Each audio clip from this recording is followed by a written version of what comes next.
Now, this is how you kick off an NHL season, boys. We're back Monday. The NHL regular season starts tomorrow. And the biggest news of the, if you want to count it, off season, just got announced as Connor McDavid has re-upped for 2 years at $12.5 million. It just got announced probably, 10, 15 minutes ago-ish? At this point, yeah, more or less. So what a way to start the show, to have this type of conversation now. And we'll get to other stuff in a bit with the Flames and stuff, but we have to talk about this first. Neil, you just reacted to it. You literally just jumped on and we just started the live right now. So let's see your pure instant reaction to McDavid's 2-year extension. Well, I described it on Twitter as a kick the can down the road kind of thing, because it was obvious that everything else that was going to happen next offseason was going to be determined by what McDavid does.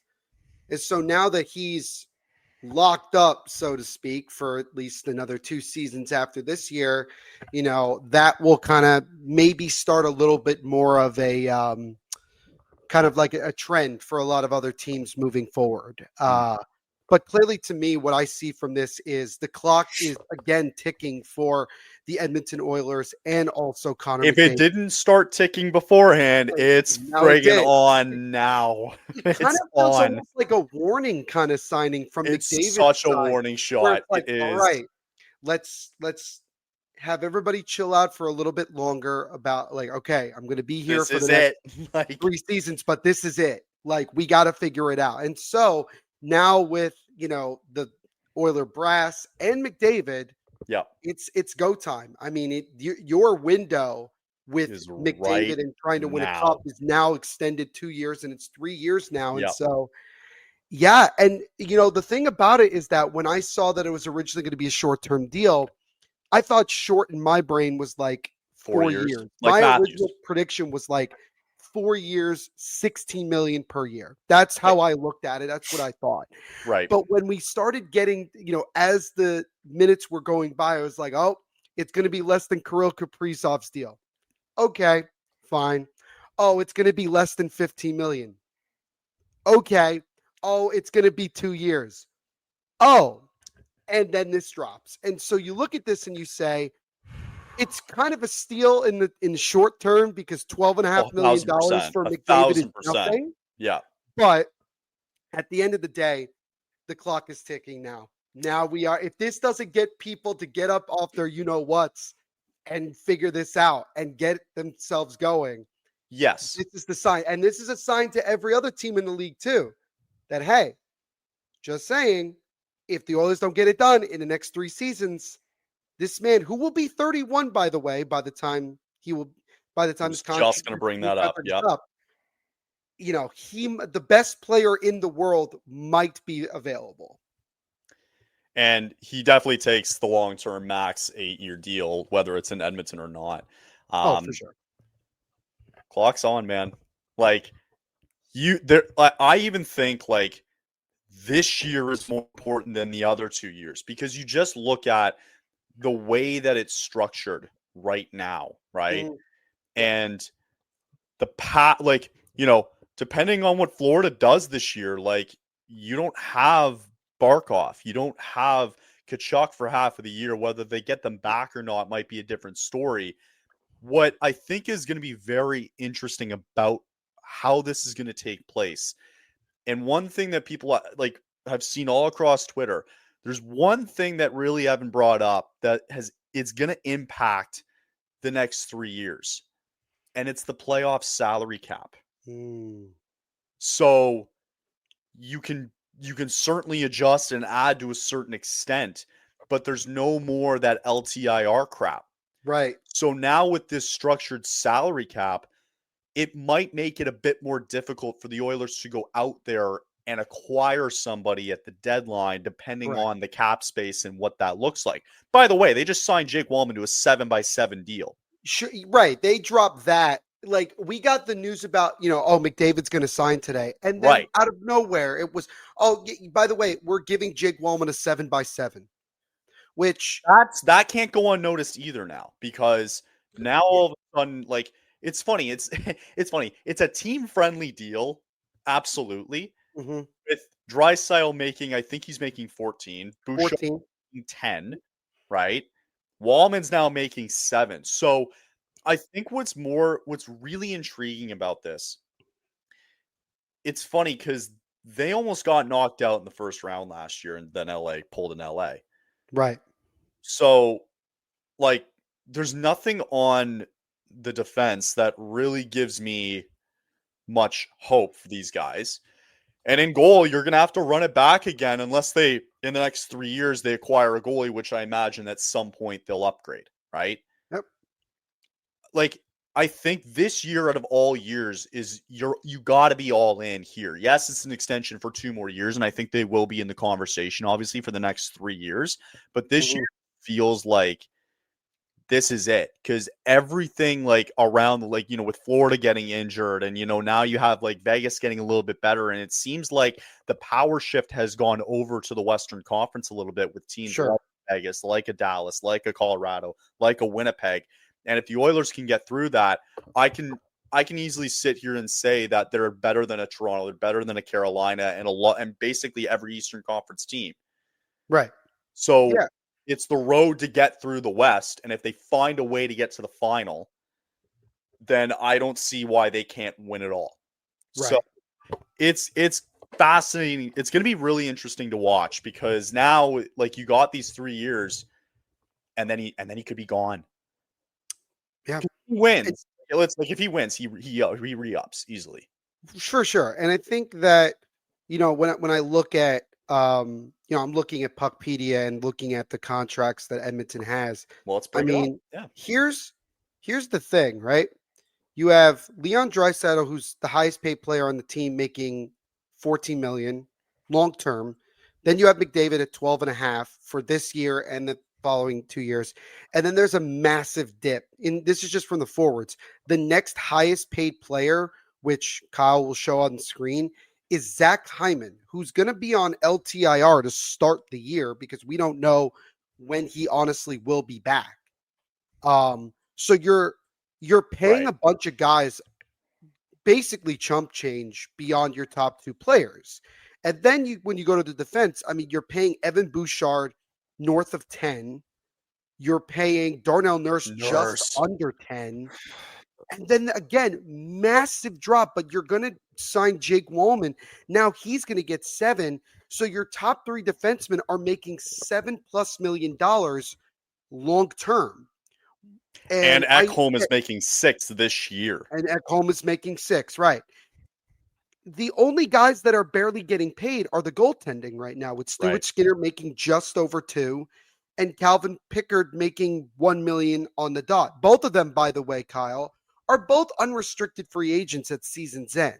Right. So you bring up a very good point that out of the 3 years that the Oilers have right now with McDavid and trying to win a cup, with everything else that's going on in the league, this has to be the year, honestly, because if you can't get past the Western Conference, and if you're not even in the final and you don't get it done, the next 2 years are going to be a lot more questionable because other teams in this league, not just in the West, but over in the East as well, are Yeah. going to continue to get better, are going to continue to find ways to get better with the salary cap going up, being able to afford not only to sign big contracts, but to keep guys around, as opposed to in the past where Yeah. they weren't able to do as much. So you nailed it on the head. I mean, I they got to do can't it, and they got Yeah, to I do c it I now. can't recall there ever being a point in time where an organization has had this much pressure now put on them to go win the cup, ever. I don't think I've ever seen it before, right? Mhm. Because you think about the longevity of, like, his time in Edmonton, like, there's still a world where he may never win. That's the type of league this Sure. is. You could be the best player in the world. Look at Ovechkin for the majority of Mhm. his career. He Right. didn't win until super late in his career, Right. right? Like, you Right. think about all the greats that have gone through and who haven't won. There is a possibility that he just doesn't win. So, Right. but again, I think it just speaks to like the money, like you're putting this, there's so much money putting on, like your defense is your defense for the next 3 years, right? Where you Right. have Bouchard, Darnell Nurse, and now Jake Wallman, right? Those are Mhm. your three guys. Those are the front loaders there on defense, right? And with Hyman, I can't remember how long he's out for. Do you know? No, off the top of my head, no. I Okay. can. I'll see if I can find it. Hyman's actually making great money for the next 3 years in Oh yeah. terms of like, keeping it affordable. Um, so it's funny because like I wonder, you got Nuge at 5 through the Right. duration of this deal. You Mhm. got Frederick at 3 for the duration Ugh. of the next 8 years, which is Which we all thought was ridiculous. bad, but now with the cap going up, it's like whatever. It's whatever, but still, Yeah. you're locked into having him on your bottom 6, right? Right. Mangiapane now he'll be there for at least the next 2 years. Whether they want to buy him out or not, it's a different story. Henrique there for one more year, so like they can play around with it, but the bulk, like my point being, is the bulk of this team has already been made, which Sure. is silly to say, but my point being, like, in terms of acquisitions, like who can you go out there and acquire at a deadline where you're going to Right. be able to fit under the cap, and who's going to be able to make maybe a better difference? Like, are you going to be able to go out there and find like a guy who can play the 4-5 slot there on defense, Yeah. who is a veteran not making a lot of money, right? Like, I'm just curious, like, but also too, on the flip side of it, now that it puts so much pressure on this team, other teams around the league are now the Oilers have now been putting themselves on notice, and now other teams are going to realize this and go, all right, like, guess I know who we're not. Like, why would you want to make a deal with Edmonton? Because you know Right. what their plan is for the next 3 years. Right. Right. And you don't So want to I help. You don't want to help no, them. if you're a No. Western Conference team, why No. would you help them? Nope. No. Eastern Conference team, fair enough, I get it. Maybe. But I if I'm mean, a it's playoff team or trying to contend a playoff position in the West, why would I make a deal with Edmonton now for the next exactly. 3 years? I know what the plan is. Yeah. I I would just say that, and this may be controversial to some, but I think if you are Stan Bowman, I think you should have made it clear that either you're going to go into the season without a deal and basically make it, this year a bust, or Right. sign him long term. I just think that a 2-year deal, while great, now you have the best player in the world locked up for the next 3 seasons.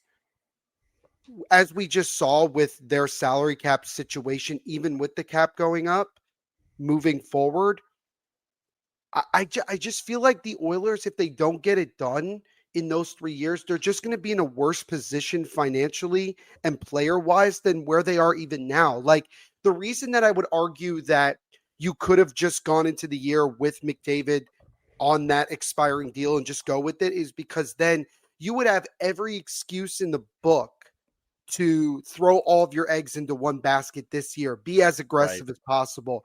And if it doesn't work, right? If it doesn't work, it doesn't work. And you just have to live with it. You have to live with that.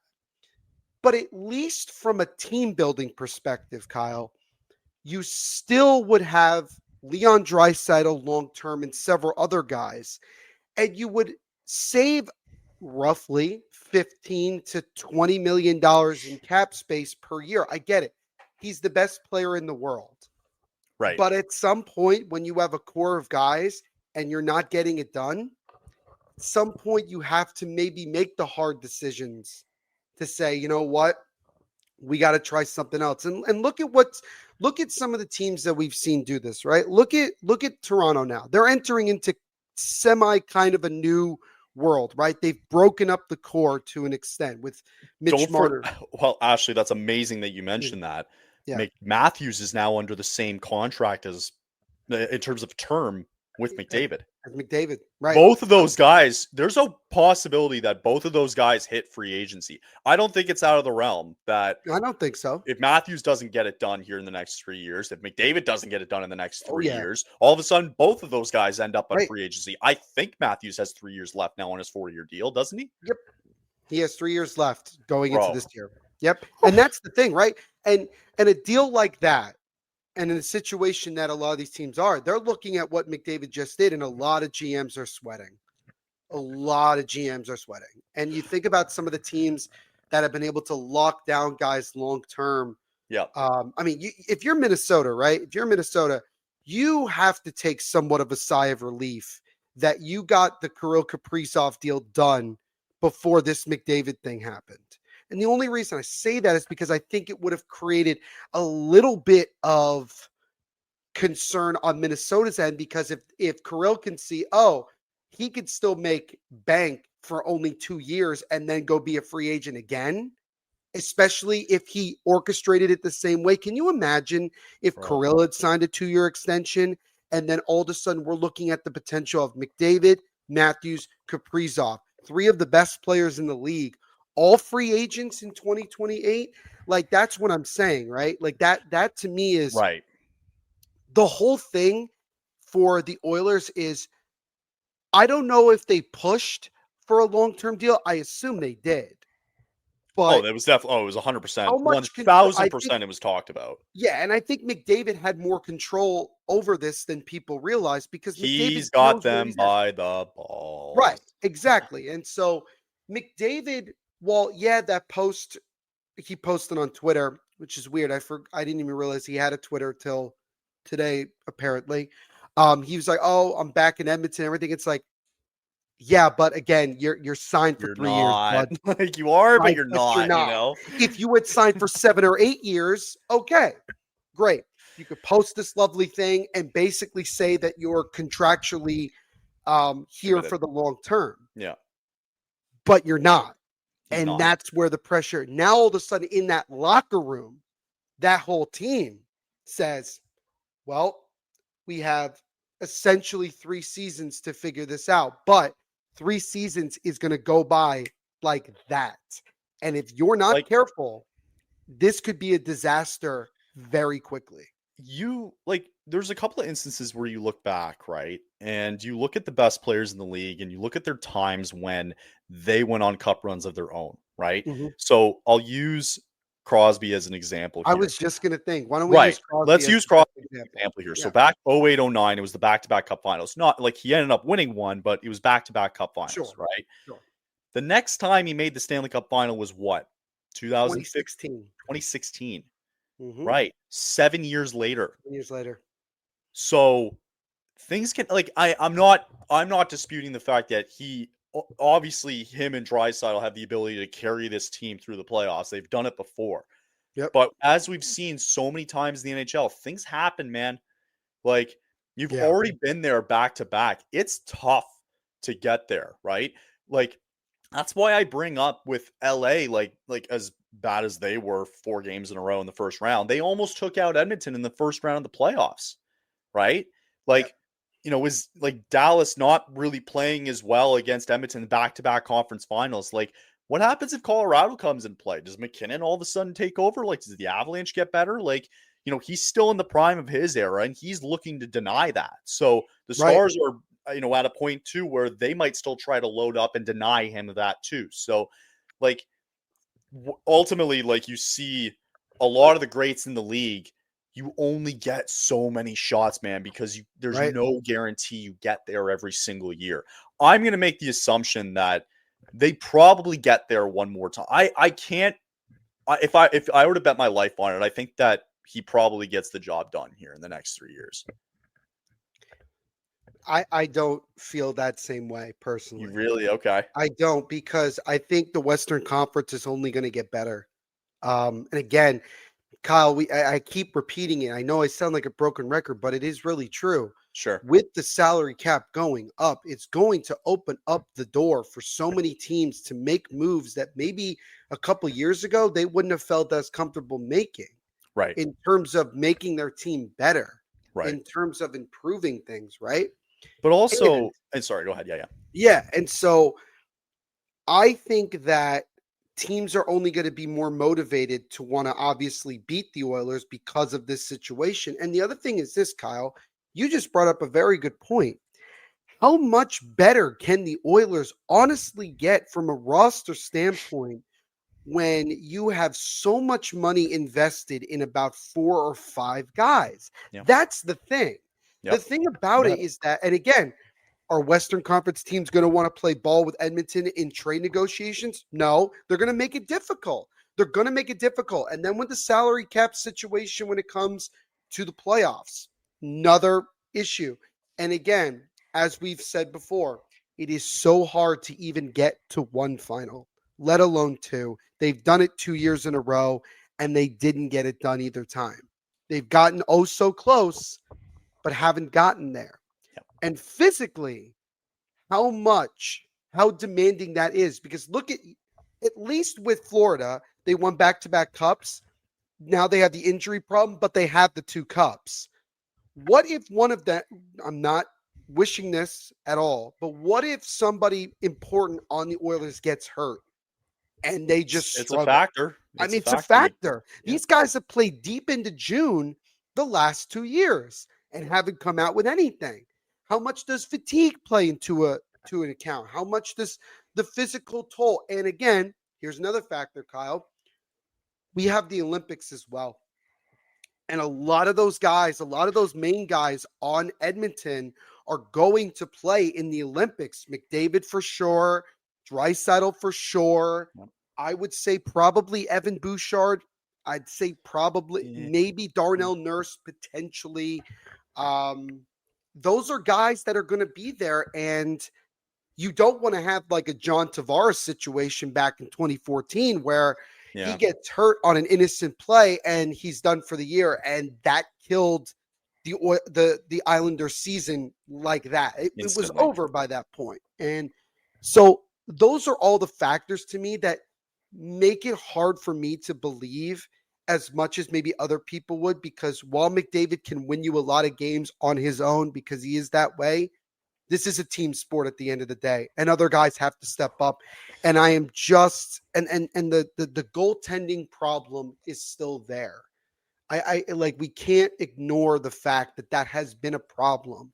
Yeah. And so how much of that McDavid magic is gonna be enough to get them to where they want to go? And that is not only to get back to the finals for the 3rd consecutive season, but to get over that hump and win the cup. I just, from my own perspective, I just don't see that happening.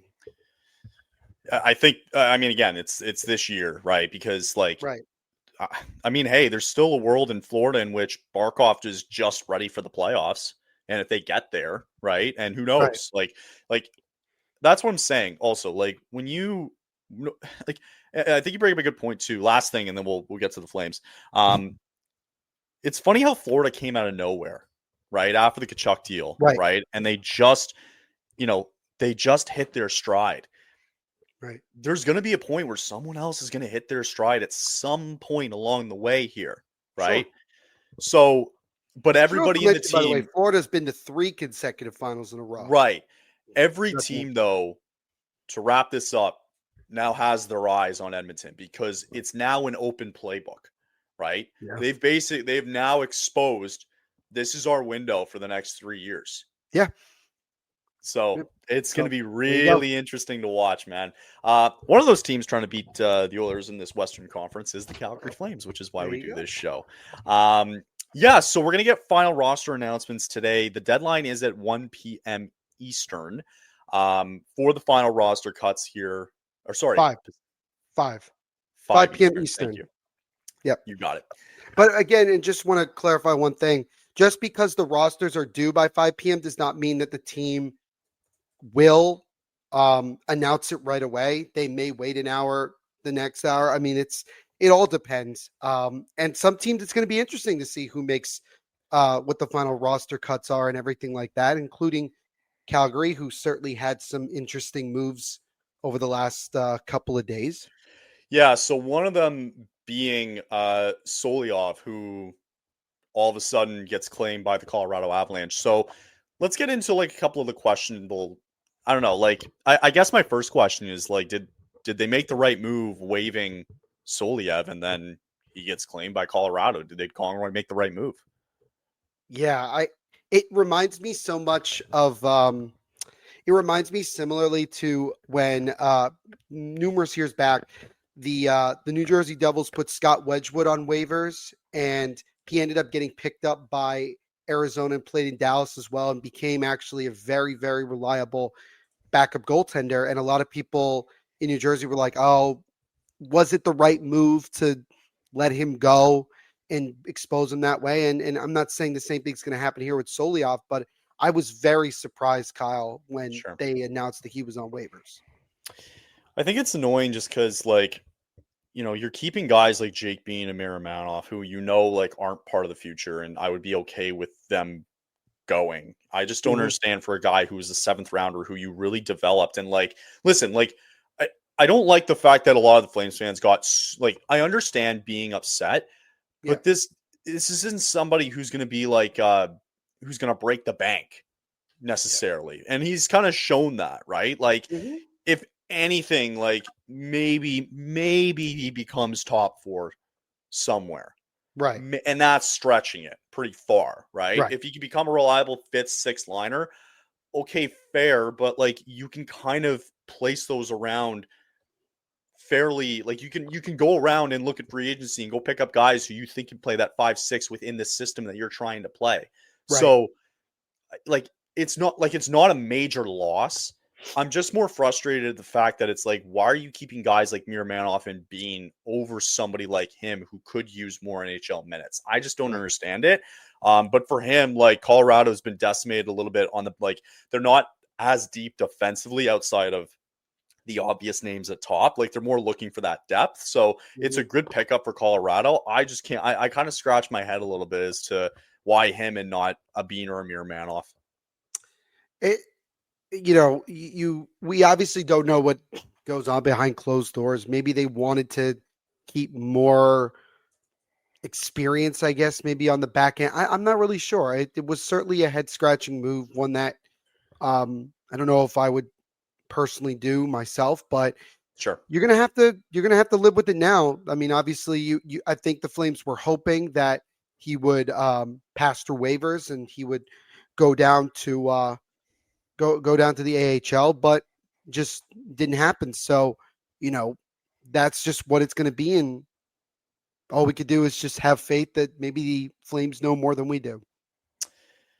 And I mean, in this case, maybe it's just Colin Roddy. Who knows? Right.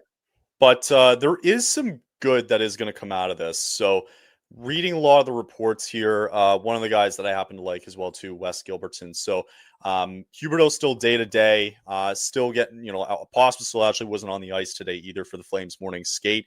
They have one more spot they have to cut, and what's fascinating is that Matvei Gridin, all signs so far are pointing towards him making the opening night roster. Hmm. Also, Zane Parekh appears to be making the opening night. He will be on the roster, but I don't think he's going to be on the opening night roster. Hmm. Now he's out there on the ice today. I don't know. There's just some. That's just from what I've read so far. But it sounds like, again, regardless, Zane Parekh and Gridin have made the roster. There's still going to be one more move to be made here. We're going to find out in a couple of hours what it is going Sure. to be. But all signs so far are actually pointing towards Gridin making the roster. And again, that was a name that I continue to bring up, the last 2 weeks or so.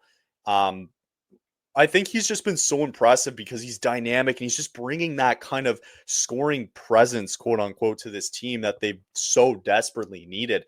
And, he's somebody that I think he can slide in very easily. And, a lot of people were also arguing too that it's like, why are you sticking a bad fourth line out there when you could still give minutes to a guy like Matvei Gridin when he Right. can go out there and try and torch up a fourth line for a couple of minutes? Who knows?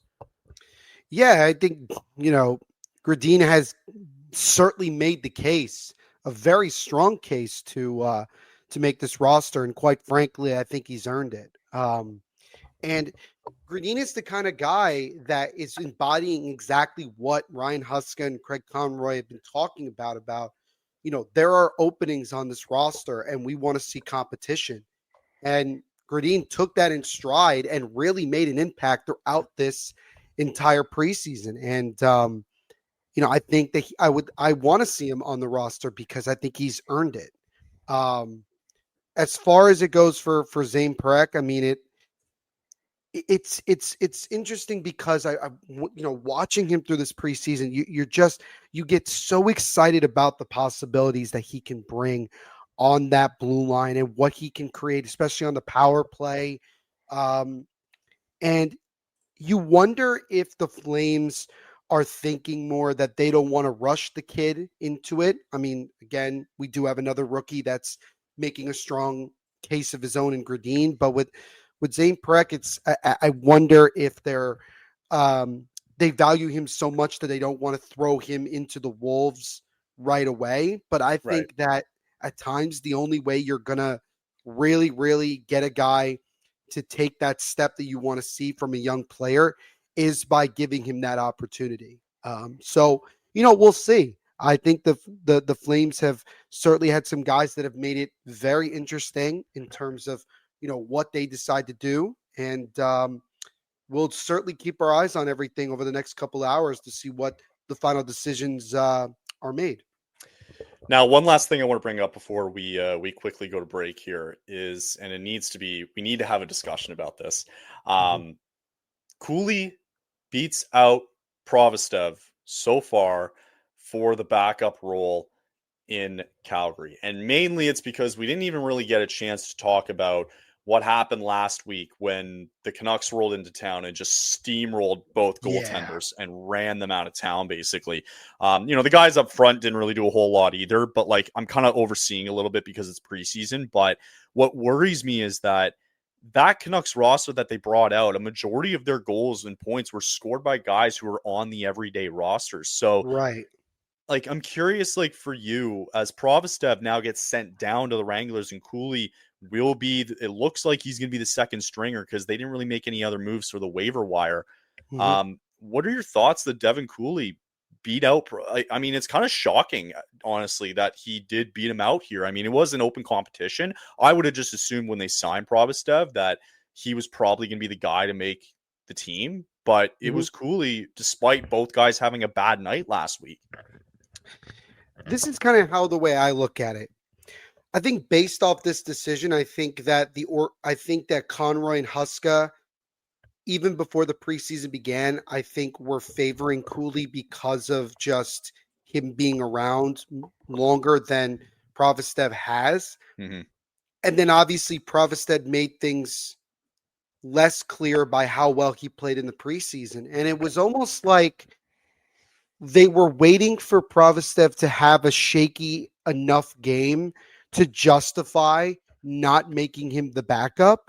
And it is unfortunate that he had that kind of game. But again, like you mentioned, you're playing against a lot of the, Canuck regulars. I mean, Quinn Hughes is just making play after play in that game, which by the way, he looks great. He looks very healthy, For which sure. is good, which is good to see for him, his perspective. But to essentially punish a guy for one bad game in this preseason when in overall he's been better than what Devin Cooley has been in the preseason.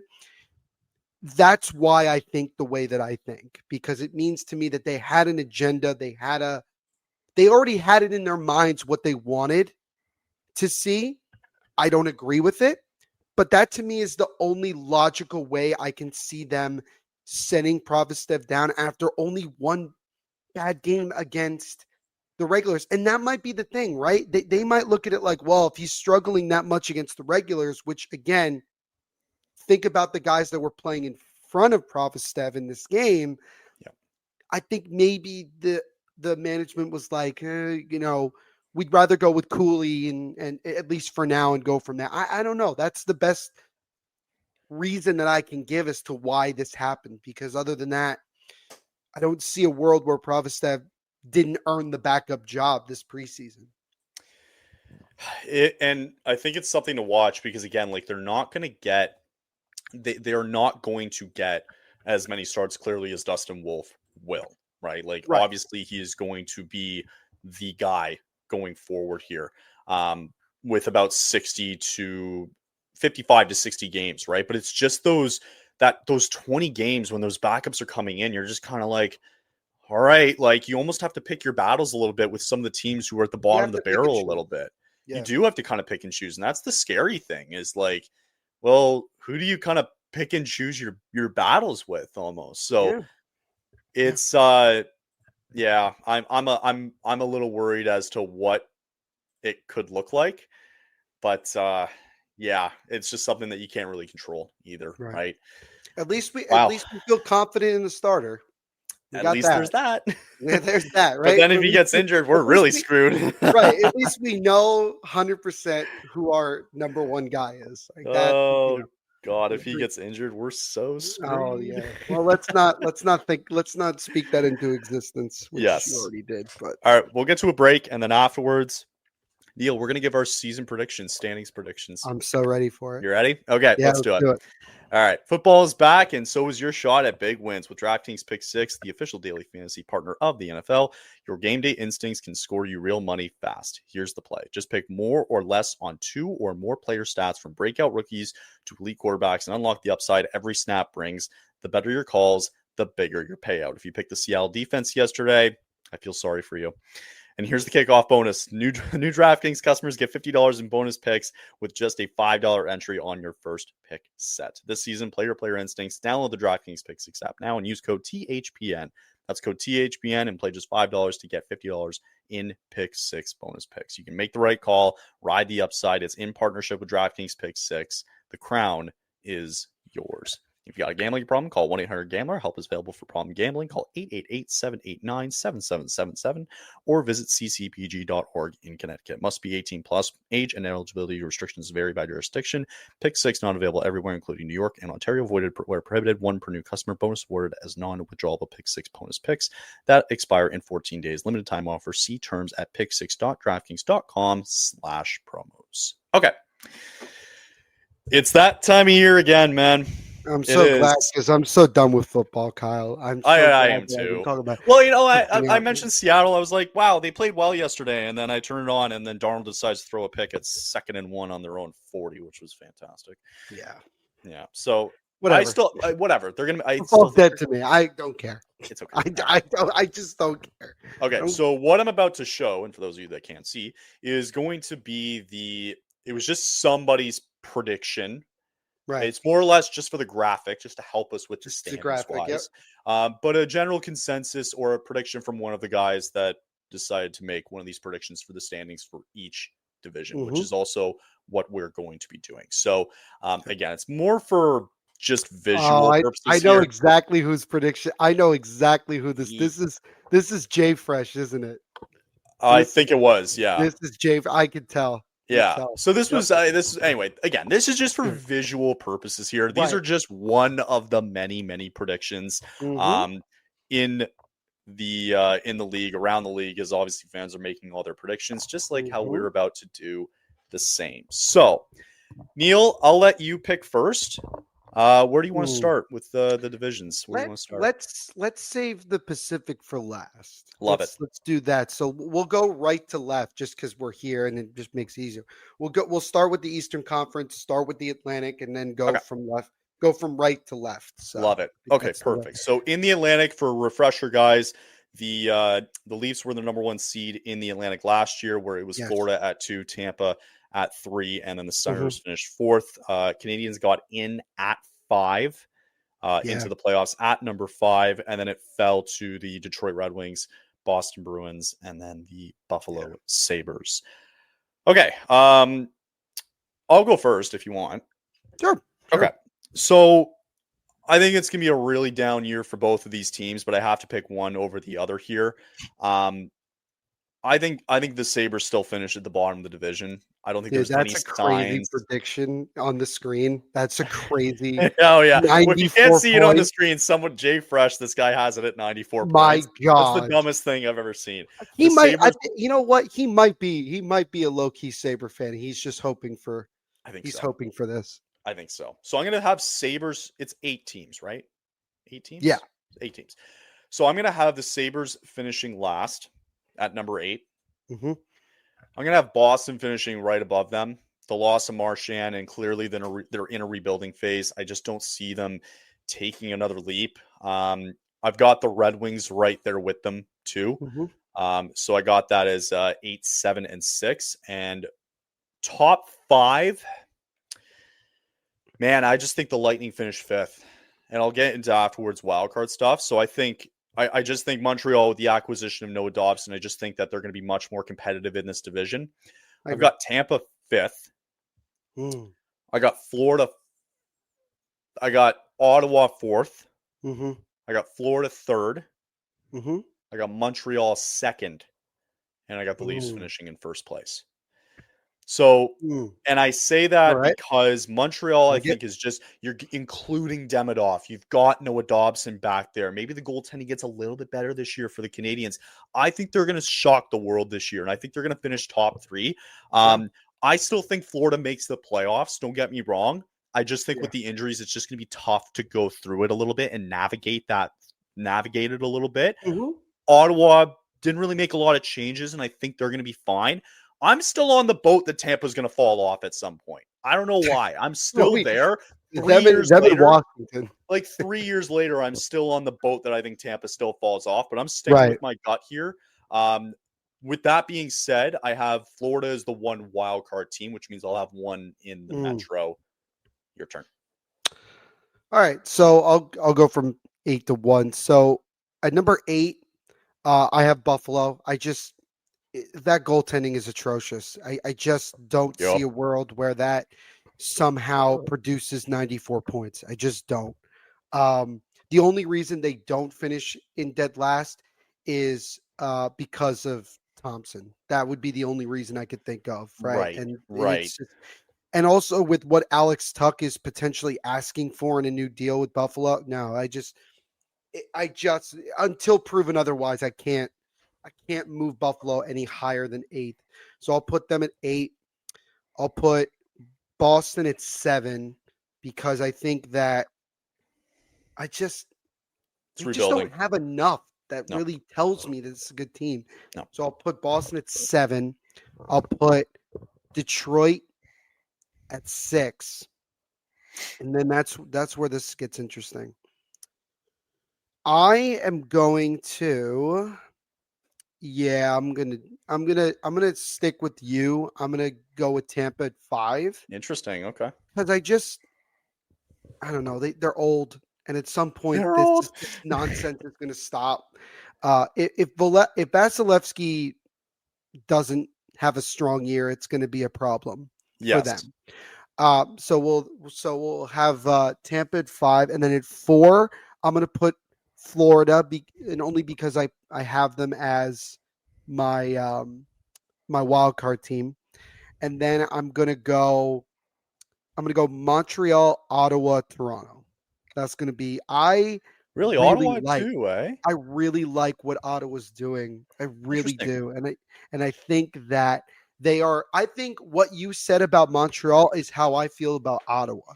I think Okay. Ottawa is ready to surprise a lot of people. I think Brady Tkachuk is going to have himself a big year. Okay. It's going to be interesting. It's going to be interesting, and with the goaltending with Linus Olmark, I think Olmark proved last year in the later half of the year that he was the guy that Ottawa thought they were getting when they signed him. He was, yeah. And I think that I think they're going to surprise a lot of people. I think they're going to win a bunch of games that people don't think. This is going to be a tough team to play against. It's going to be a really tough team. And then Toronto is, even with Mitch Marner out, and I say out, I mean gone. I still think Toronto is very good offensively. I still think they're going to end up being the cream of the crop of that division. I'm really curious to see what Michelli does. Now that he's kind of the Marner replacement, so to speak. Yeah. Really curious, and I'm curious to see how William Nylander and Matthews play. Without him there, it would be fascinating. So that's my overall prediction. This just smells like a Toronto division title, which doesn't It say a does. lot going into the It's playoffs. it's like Toronto not almost by default, but like it's theirs for the taking, essentially. Yeah. All right. Let's do Metro. So again, God. just to recap for everybody here, I'm going to see if I can get this right here. I'm just kind of going off the top of my head. We had Washington was first place in the Metro last year. That shocked everybody. Carolina at 2, New Jersey at 3. I don't believe Columbus. there was no Columbus. Well, Columbus at 4, but Well, they never Columbus made. was at 4. I meant to say that Sorry, Columbus yeah, was yeah, at yeah, yeah, yeah. 4. Right, Yeah. gotcha. Yep. Yep, yep. Sorry. No, Okay, keep going. I'm agreeing with you. Yeah, no, you're Okay, good. yep. So yeah, and then it was Columbus afterwards finishing in 4th. You had the Yeah. Rangers in 5th. You had, I believe it was Pittsburgh 6, Philly 7, Columbus. Or no, Philly was last, right? Correct. Yeah, close enough. All right. So we got I believe it's still 8 teams, right? 2, 4, Yeah, 6, still the 8 same. teams there. Okay, so I'll start her off here. Pittsburgh dead last.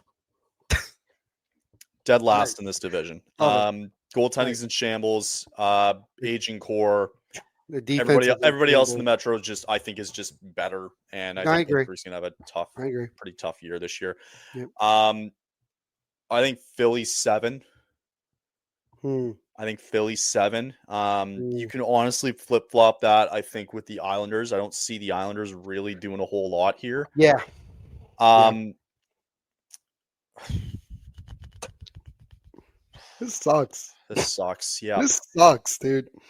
I'm gonna go Rangers at 5. Because honestly, Kyle, there's a lot of mid here. There's a lot of mid here. A lot of mids. So sorry, Pittsburgh 8, Philly 7, Islanders 6, Rangers 5. Hmm. I don't think they gained momentum from last year. Last year was a debacle. I like it. I think the Blue Jackets make the playoffs, Neil. Oh, wild card? Yep. I love it. I love Number it. 4, I got Capitals 3. I got New Jersey 2, and I got Carolina 1. I love the fact the Jackets make the playoffs this year because with all the crap that happened last year, and I was watching it on Prime, like it's such a tight group there in Columbus. They really are. And I really think they're going to take this next step. I think they got some young guys that are going to surprise some people. I think Fantilli could be one of those guys. I don't know. Something about Columbus is telling me that I just think they're more well built and ready to go. And a lot of the year last year, don't forget, they were without Sean Monahan, who was a big contributor, at least a little bit down the stretch to try to keep their season alive a little bit. And it came down to game 82 because the Canadians got 1 point. So the Jackets really should have been in the playoffs last year. I think they take a step. I like the Jackets making the playoffs this year. I really do. I think they're a better team than the Rangers, and everything else is kind of fluctuated through with Carolina at 1. I got New Jersey 2, and then the Capitals at 3. Nice. By the way, shout out to, just a side note, shout out to Zdeno Chara. He's getting his number retired this year by the Bruins. They announced it earlier this morning. Yeah. I just felt like mentioning that. Yeah, I forgot about that. So in the Metro, the division I'm very, very well fond very of. fond, very fond with. Very well fond of. Yeah, I'm with you. I'm gonna put Pittsburgh at 8th. Yeah, they suck. There's just no other way to put that. Yeah. I'm going to put the Islanders at 7th because I don't know where the offense is coming. I still don't know where the offense is coming from. I don't. I don't know.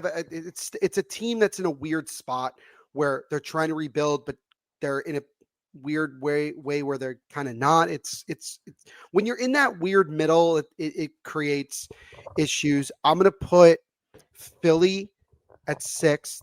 That goaltending is still questionable. It just will not. Daniel Vladar now being. I know. I'm aware. They're carrying 3 goaltenders, I believe. I think they were saying so. Yep. We will see about that. At 5th, I'm gonna put Washington at 5th. Really? Yeah. I don't. Actually, man, wait, those rookies coming up, guys. Hold on. I'm changing. No, I'm going to keep them at 5th. Really? Yeah, because I think that their goaltending is overrated. What they were doing last year in net, it made no sense. There's no way that Thompson is that good. I have my. He was though, but he was. I know he was, but then what happened in the playoffs? Yeah, but still, we're talking about the regular season. Yeah, I know, about the regular season. At some point, Kyle, that core in DC is not going to be that consistently good. I do have breaking news. Oh, it is officially confirmed that Matt Gridin has made the roster. All right. So There we go. Gridin has made the opening night roster for for the him. Calgary Flames. Both 19-year-olds Zane Parekh and Matt Gridin were recognized in the locker room by Craig Conroy. Husky and their teammates were there for giving them hugs, saying that they have made the opening night lineup. So forget what I said earlier about Parekh not being on the opening night lineup.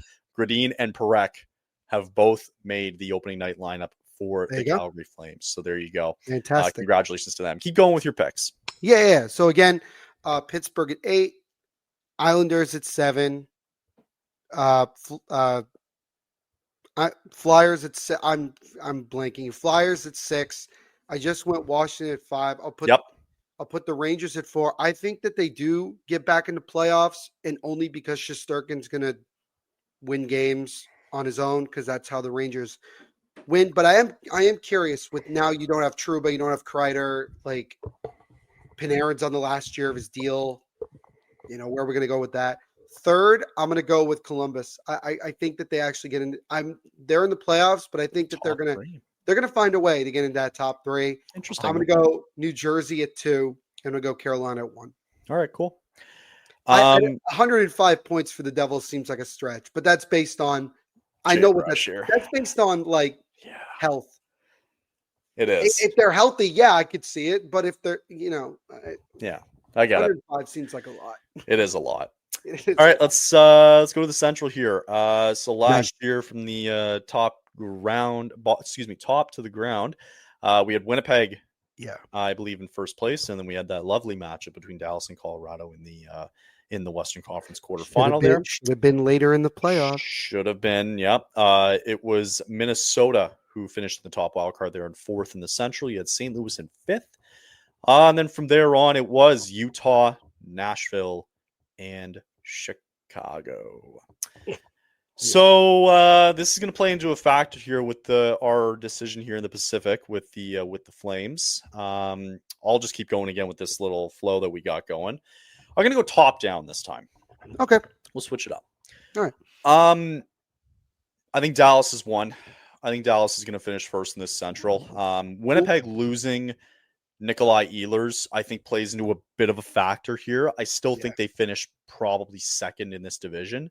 You can flip-flop Colorado, Winnipeg if you want, but I got Winnipeg finishing 2nd, and then I'll have Colorado there in 3rd. Sure. Man, I don't see how it is tough because it's so, but I'm sticking to what I said earlier. I still think that I'm saying both of these teams make the playoffs. I still think that I think St. Louis finds a way in. Yeah. I still think they do. Wow, this is a tough division actually to think about. Yeah. It is tough. I still don't believe Utah have the right pieces to get in. I think it's a really hard division to get in. They just signed Logan Cooley to a long-term deal today, by the way. Didn't he reject? Or no, they offered him a long-term deal. Yeah, he rejected one first. Yeah. They also lost Michelli as well. Utah lost Michelli. I just don't think they have enough pieces because if they were in the Metro, I'd put Utah in the playoffs, no problem. I think they're good enough to be in the playoffs. Wow. Well, whatever. Damn. Okay. 5-4, whatever. I just know I'm saying because I think the Central's that tough. So I don't think Utah makes it just based on that. So I think the 5 teams that we saw in the Central last year, I think are going to be the 5 teams again this year. I don't think you can convince me that Nashville's better. So I'm going to go Dallas, Winnipeg, Colorado. I'm going to put St. Louis at 4. I think they're just a better team than Minnesota. I think Minnesota still finds a way in, even though maybe they have better pieces. But, now you got to make that contract work with Kaprizov. I know it doesn't factor into this year, but they feel like they have the pieces. So, no, bump that. Minnesota's still at 4, St. Louis at 5. Screw that. I'm still going to have Utah above Nashville. I think outside of the top 3 that I mentioned, the Central stays exactly the same, and I've got Minnesota, St. Louis making the playoffs at 4 and 5. Cool. So I'll do the same thing. I'll go 1 to 8. Okay. I'm actually going to put Colorado at 1. I think that they're going to end up being just a tad bit better than Dallas in terms of just the overall consistency. I am excited to see what Mikko Rantanen does in his first full year in Dallas. Now that he's signed long term, he knows that that's where he's going to be. You bet. I'll put Dallas at 2. I will put Winnipeg at 3 because I agree with a lot of what you said about, how are they going to, how much different is Winnipeg going to be without Nikolai Ehlers in the lineup every night? We'll have to wait and see. Bet. Fourth place, I will give it to Minnesota. Actually, no, I'm not going to. Let's scratch that. I'm going to go with St. Louis at 4. And I think St. Louis makes the playoffs. Okay. Again, like they did this past year. I think it's going to be fairly similar. Because I think that St. Louis is on the cusp of really getting going more consistently. And now you got Jim Montgomery in the fold. And now it's just, you got to give Jim Montgomery credit for coming over after getting fired from Boston, coming to St. Louis and getting that team into the playoffs. And getting to the point of losing in overtime of Game 7. Really should have made the second round. Yeah, they should have made the second round. They blew it. There's just no other way to put it. So I'll put St. Louis there. I'll put Minnesota at 5. I'll do, and then exactly the way the bottom is, I'll do Utah, Nashville, Chicago. I got to be honest with you. I don't know how much better or worse did Chicago get. I don't really know where they are. I can't tell what. I don't know. Like Bedard's running out of. Bedard's going to sign their long-term call. I don't know. Chicago hasn't built a team around him, right. But even then, it's like Bedard hasn't really done much. So I don't know. Yeah. It's tough to it's tough to gauge there in Chicago and Nashville. Yeah. Keep going. Yep. No, I was just going to say with Nashville, you're running back basically with the same team. You're just hoping that it finally meshes. You know what you're basically hoping that they figure it out this time. But I don't think so. All right, let's wrap it up here. Last division here. What did you have both teams making the playoffs in the wild card too, or no? Like the out of the Central? Yeah. Yes, you do. Okay, I do. Right. So only 3 teams are getting out the Pacific. All right, that's for context, as we both have that going. I was going to wait till the end to say that, but there you go. That's my okay thing. So, well, it sets it up a little bit here for the Pacific because it wonders do the Flames get in? So last year it was Vegas 1, Edmonton 2, LA at 3. We had Calgary at 4, Vancouver at 5. I believe it was Seattle 6, or no, sorry, it was Anaheim 6, I believe. Yeah, because Seattle really tanked at the end. 7 Seattle, because they had a high draft pick, and then San Jose finished in last place. So, all right, I'll go bottom up, and I'm also going to leave the 3rd spot and 4th spot open here for dramatic effect. All right. Okay. So I actually think Seattle finishes last in the division this year, even with the including of Mason Marchment. Goaltending you can't really trust. I don't know. I just don't. I actually think San Jose is better because they are better. Some really good young rookies around. Jeff Skinner. They're already better. Yeah, there you go. Right. So I still think San Jose needs a little bit more work to do. Yeah. But I think by next year, they could be a problem. So I like San Jose probably finishing in. I'm going to give them credit actually this year. I think they probably finish in 6th. I'm going to go Anaheim 7 just because Anaheim, I don't know what they're doing. They're getting older guys with Kreider now. It's like you signed McTavish long term. I don't know. Is Gibson? I don't get what they were. I don't get what they're doing. I don't know either. It doesn't make a whole lot of sense. So I've got Seattle at 8. I've got Anaheim at 7. I'm going to have San Jose at 6. At 5. I'm having the LA Kings there. Because goaltending, Darcy Kemper ain't no way he's putting on another Vezina. No shot. No shot with the amount of guys. They lost Jordan Spence. They also added on 5 or 6 guys in their late 30s for whatever reason. Who did they sign to a massive deal? Was Corey Perry, Brian Dumoulin, just random older guys. And I just think it's not going to treat it well. And this is going to be the farewell tour for Anze Kopitar, and I think it's going to end in game 82 in its last game of the year. So I think LA misses the playoffs. I just don't. There's no way they've gotten better. I think they've gotten worse. First place, I think it's going to be Vegas. Oh, you suck. And I got Edmonton finishing in 2nd. Okay. Oh, no. So the question is, who takes the 3rd spot? Where this is going. Neil, I got the Canucks making a 3rd spot. Oh, man. Yeah.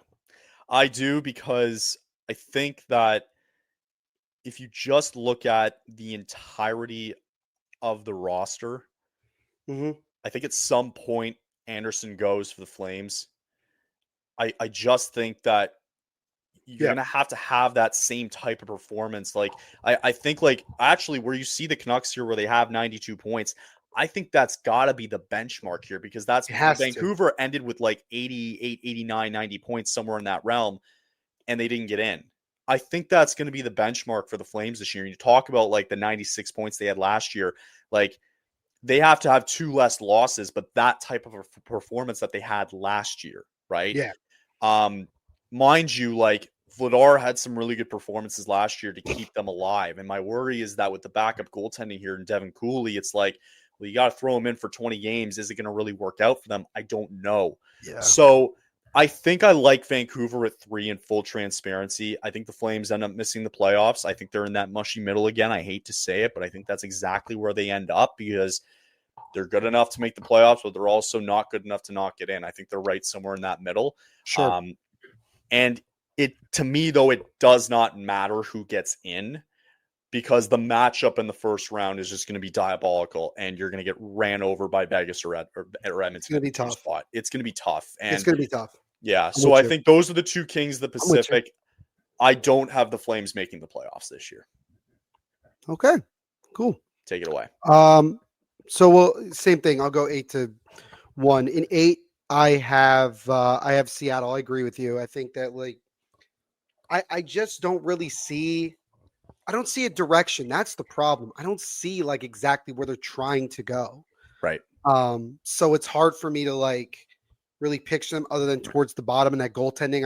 I know Joey Decord's there, but like I don't know. I just think it's gonna be tough for them. I think it's gonna be really tough. So I'll put them there. I'll put I'm gonna put I'm gonna put Anaheim at 7 because I just don't get it. Okay. I don't get anything that they're doing right now. I'm gonna put I'm gonna do it because I don't really care. I'm gonna put Vancouver at 6, respectively. Yep. Whoa. Um, I'm gonna put at 5th. I'm gonna put San Jose. I'm gonna put where am I? I'm blanking now where I'm at. Whoa. I got to hear the Who am I explanation after. missing here? LA, Calgary, Edmonton, Vegas are the teams that you're leaving out. LA, Calgary. Okay, I'm gonna put LA at 4. I'm gonna put Calgary at 3. I'm gonna put Edmonton at 2 and Vegas at 1. And that's what I got. The This bigger year. question for me is Calgary making the playoffs for you, but Yeah. why the hell do you think San Jose is better than Vancouver? And Vancouver at 6? That's what I Because want to know. here's why. This is why. A lot of people will look at last year with Vancouver and say that a lot of it was kind of fluky because of the fact that they, had so much going on with the drama between Pedersen and Miller and injuries to guys like Quinn Hughes and things like that. I just don't see them being. I just think with the amount of pressure that Vancouver has right now to try to appease Quinn Hughes, and certainly they will be motivated. I'm just not buying that this is a really good team because after the top 6, Kyle, respectfully, what do they have? Sure. And their They lost goaltending, well, Dakota Joshua, by the way. sure, right. And while Thatcher Demko was out a lot of last year, he missed a bunch of time due to injury. I'm still not sold on him as much as other people might be in terms of his play. I think injuries are going to play a factor for them. And you have a new head coach too in Foot. And it's like Fair. you're Fair. making all of these moves, Kyle, and Jim Rutherford said it bluntly. You're making all of these moves to do what? To keep Quinn Hughes from in 2 years' time screwing off to New Jersey. And I'm just going to call that like it is. And Sure. it is Sure. Sure. Sure. biased, Sure. sure, but also like, let's be real. They want Like, to play together. they want to play Yeah. together. And now Luke Hughes is signed long term Yeah. with Jack. It feels like the writing is on the wall. I think San Jose is a lot better than people realize because I think they're willing to take next. I don't think they're a playoff team because the goaltending is still whatever it is. it's better. But I really, I hope Askarov plays a lot this year because I think he's earned it. Okay. Um, Interesting. I just think that guys like Macklin Celebrini and Will Smith and Tyler Toffoli being Tyler Toffoli because he could score 30 goals and look what he did last year. And I think some of the moves that they made this year, I think have made them a better team. I think overall, I think a more competitive team. I think a tougher team to play against. I think overall, this is a team that I can definitely see making some noise. And really, I could see them being not like Calgary last year, but kind of similar in where they're winning some games that maybe we didn't think that they were going to win and maybe have some surprises. But I still think they're another year away from being like, a team that we really have to, To watch worry out about. for. Yeah. Right.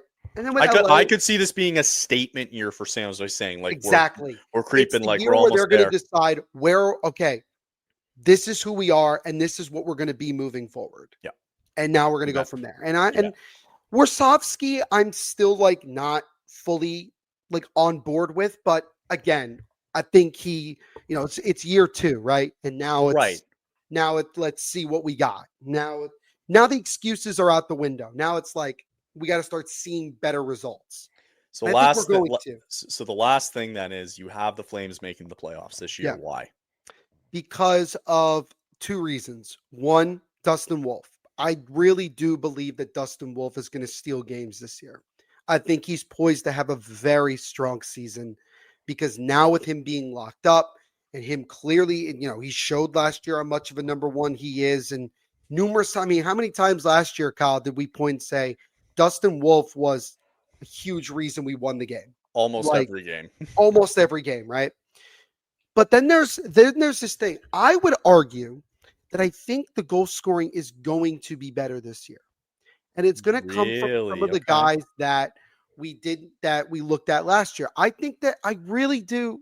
I believe this wholeheartedly that Matthew Coronado is going to be much more consistent this year scoring wise. I think now that he's got the long-term deal and the capability, I really do. And I think that yes, they didn't really make a whole lot of moves this offseason. I think that this is an even more motivated group than it was last year because they realized that, hey, despite everything, we were that close, literally that close. We were in the playoff hunt till the last day of the season, essentially. Yeah. And I think that's worth something. I think that shows that this team can get to that point. And you're adding some young guys like obviously Gridin, and you're adding, Parekh. Zach as well, Parekh. And I think they're coming together more. I do. That's just how I feel. And maybe I'm thinking more with my emotions than maybe my head. Okay. But that's just like how I kind of see it going down. Right. So like, that's the thing. I could be totally wrong. And I will take one of us is going to be wrong. Right. I will take full, acknowledgement of being wrong. But I don't know. I just seem to have a little bit more faith than maybe other people in this Flames team. But I do agree though that and in the community too. Right. With Anderson eventually going to be gone, what will the Flames get in return? Maybe they get somebody that can help them. It's possible. And look, I'm not saying that this is going to happen, Kyle. But maybe, just maybe, if the Flames are having the season that I expect them to have, maybe that convinces Anderson that, wait a minute.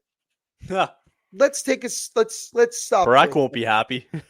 Right. And that's like, it's maybe. I'm not saying it's going to happen, but that's how I'm going to go with this year. I'm going to be wrong about every prediction I made today. That's okay. I'm in the same boat too. I just know that Columbus is going to win the Metro because why not? And it'd just be unfair. And Washington will still be 100-point team just cause, And they'll still surprise people. You bet. Yeah. So that's pretty much going to do it for us today. Wednesday is going to be opening night for the Flames, as again, both Zane Parekh and Matt Gridin both made the playoffs. Again, very quickly too, the Flames will be without Jonathan Huberdeau and Martin Pospisil for their opening night in Alberta. So my prediction is already looking rough. All right, cool. Yeah. Thanks. So no Pospisil's, Huberdeau is still considered day to day, and I think Pospisil is kind of in the same boat. Yeah. Expect that they'll more than likely, it's just more or less a precautionary thing, but they'll be out of the lineup as Gridin and Perek will make their debut for Wednesday night in Alberta. And then they'll have a home game, I believe, on Saturday coming up against St. Louis for their home opener. So right season there. kicks off this week. It's Season happening. kicks off tomorrow. We're back. And We'll have regular season action to talk about in the next episode. And we could be right or wrong. Can't wait. Oh, yeah. All right. Take it easy, everybody. Have a good rest of the week. And we'll see you all next Monday for some Later, regular guys. season games reviews. See you guys.